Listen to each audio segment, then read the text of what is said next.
Sahabat peradaban kasih ekologis yang terkasih, selamat berjumpa dalam renungan harian bersama saya Romo Alois Budi Purnomo PR melalui channel ini.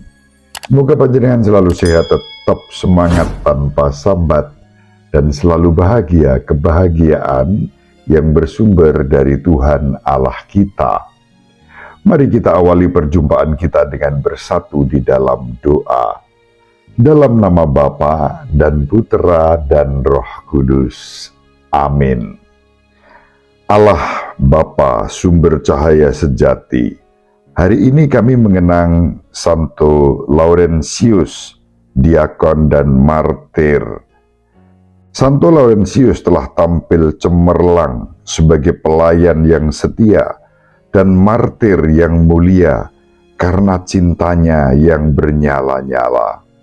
Bantulah kami mencintai apa yang dicintainya dan mewujudkan yang diajarkannya seturut teladannya. Demi Yesus Kristus Putra-Mu Tuhan dan pengantara kami yang hidup dan berkuasa bersama Diko dan Roh Kudus, Allah yang Maha Esa, Tritunggal Maha Kudus, sepanjang masa. Amin. Dalam nama Bapa dan Putera dan Roh Kudus. Amin. Sahabat peradaban kasih ekologis yang terkasih, kita akan membaca Injil Yohanes bab 12 ayat 24 sampai 26. Menjelang akhir hidupnya, Yesus bersabda kepada murid-muridnya, "Jikalau biji gandum tidak jatuh ke dalam tanah dan mati, ia tetap satu biji, tetapi jika mati, ia akan menghasilkan banyak buah. Barang siapa mencintai nyawanya, ia akan kehilangan nyawanya, tetapi barang siapa tidak mencintai nyawanya di dunia ini, ia akan memeliharanya untuk hidup yang kekal. Barang siapa melayani aku, ia harus mengikuti aku, dan di mana aku berada, di situ pun pelayanku akan berada.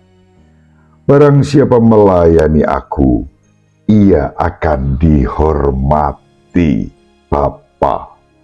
Demikianlah sabda Tuhan. Terpujilah Kristus. Sahabat peradaban kasih ekologis yang terkasih, Injil yang diwartakan kepada kita dan kita pilih sebagai bahan untuk renungan harian dikutip dari Injil Yohanes.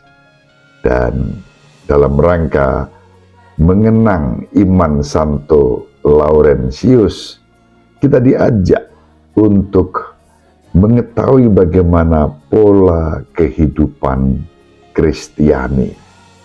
Sebagai murid-murid Yesus Kristus, polanya jelas. Mirip dengan bacaan sebelum ini, kita diajak untuk memikul salib. Barang siapa kehilangan nyawa karena aku, ia akan memperolehnya. Tetapi barang siapa mempertahankan nyawanya justru akan kehilangan. Satu semangat pengorbanan yang mau tidak mau harus menjadi ciri kehidupan Kristiani kita. Itu tidak lebih dari sekadar berbagi dalam kematian dan kebangkitan Yesus.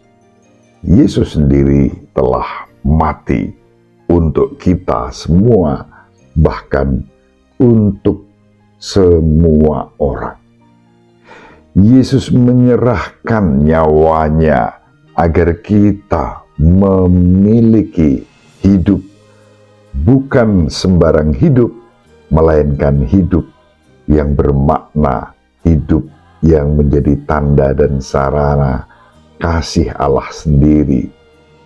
Maka para murid Yesus, para pengikutnya juga dipanggil untuk berpartisipasi dalam dinamika karya penyelamatan yang dikerjakan oleh Allah di dalam Tuhan kita Yesus Kristus secara penuh.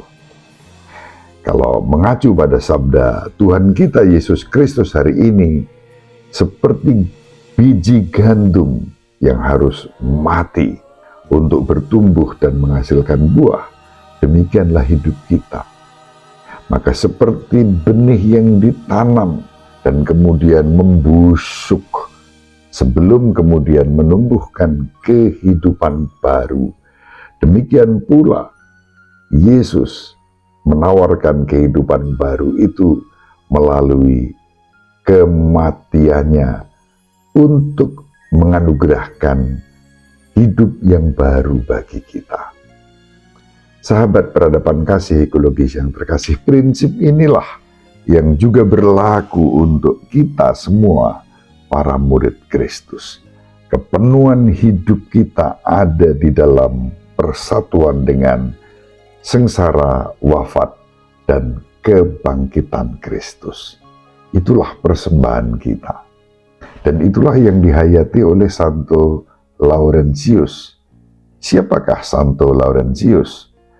Santo Laurentius adalah salah satu dari 7 diakon di Roma selama pemerintahan dan penganiayaan di masa Kaisar Romawi, yaitu Kaisar Valerianus, yang berkuasa antara tahun 253 sampai 260 Masehi. Ketika seorang paus, yaitu Paus Sixtus kedua, pada tahun 257, Paus Sixtus yang kedua menahbiskan Laurentius menjadi diakon. Bahkan dia diangkat menjadi diakon agung di Roma. Ketika pada tanggal 6 Agustus tahun 258, Paus Sixtus yang kedua ini mengalami kemartiran, penganiayaan yang dilakukan oleh Valerianus. Dia sudah menubuatkan, dia meramalkan bahwa diakon Laurentius juga akan mengalami nasib yang sama, menyusul kemartirannya. Sahabat peradaban kasih ekologis yang terkasih, sesudah kematian Paus Sixtus, prefek Roma menuntut agar Laurentius menyerahkan harta milik gereja kepada kekaisaran Romawi. Santo Ambrosius memberitahu kita bahwa Laurentius meminta waktu 3 hari untuk mengumpulkan harta gereja itu. Namun apa yang terjadi? Alih-alih mengumpulkan barang-barang berharga gereja, harta duniawi, Santo Laurentius justru menjualnya untuk kemudian diberikan kepada orang-orang miskin. Kemudian Santo Laurentius kembali kepada prefek itu 3 hari kemudian bersama dengan orang-orang miskin dan sakit di kota Roma, dan ia berkata, "Inilah harta gereja. Gereja sungguh-sungguh kaya dibandingkan Anda dengan memberi perhatian kepada orang-orang miskin dan orang-orang sakit ini." Sahabat peradaban kasih ekologis yang terkasih, karena tindakan itulah kemudian Santo Laurentius mengalami kemartiran. Santo Laurentius mengalami dan menerima kemartiran itu dengan sukacita. Bahkan menghadapi kemartiran itu juga dengan bercanda ketika Algojo tak kunjung bisa menghabisinya. Dia memberitahu caranya bagaimana supaya dia bisa mati sebagai martir, yaitu dengan dipanggang.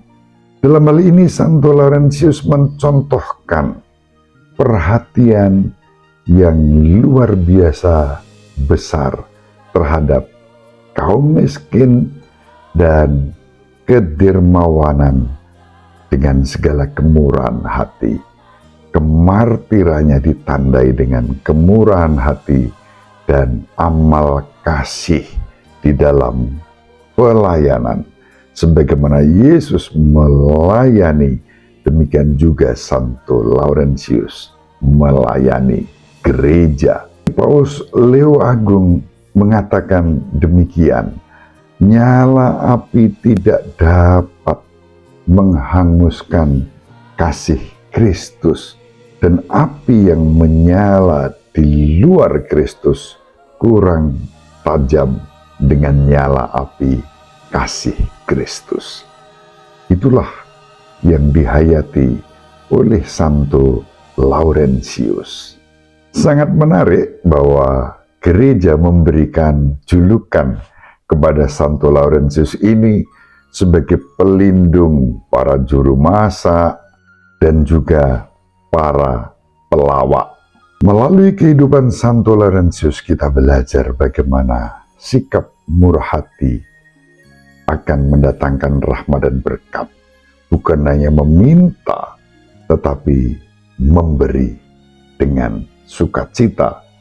Orang yang sungguh-sungguh membutuhkan perhatian kita. Dan yang diberi pun juga bertanggung jawab atas anugerah pemberian itu. Bukan kemudian menyalahgunakan pemberian itu hanya untuk kepentingan sendiri yang kemudian menjadi egois dan tidak pernah mau peduli kepada sesama. Demikian yang dapat kita petik dari kehidupan Santo Laurentius dan Injil pada hari ini. Semoga bermanfaat. Ibu Maria dan Bapak Yosef selalu mendoakan kita. Semoga panjenengan semua sahabat peradaban kasih ekologis yang terkasih bersama seluruh anggota keluarga dimanapun berada, dibimbing, dilindungi, dan diberkati oleh Allah yang Maha Kuasa, Bapa dan Putra dan Roh Kudus. Amin. Terima kasih, salam sehat, tetap semangat tanpa sambat. Selalu bahagia, kebahagiaan yang bersumber dari Tuhan Allah kita. Salve, shalom, salam sejahtera, berkah dalam. Sahabat peradaban kasih yang terkasih, sampai jumpa pada episode berikutnya. Terima kasih atas kebersamaan kita. Salam peradaban kasih ekologis, berkah dalam.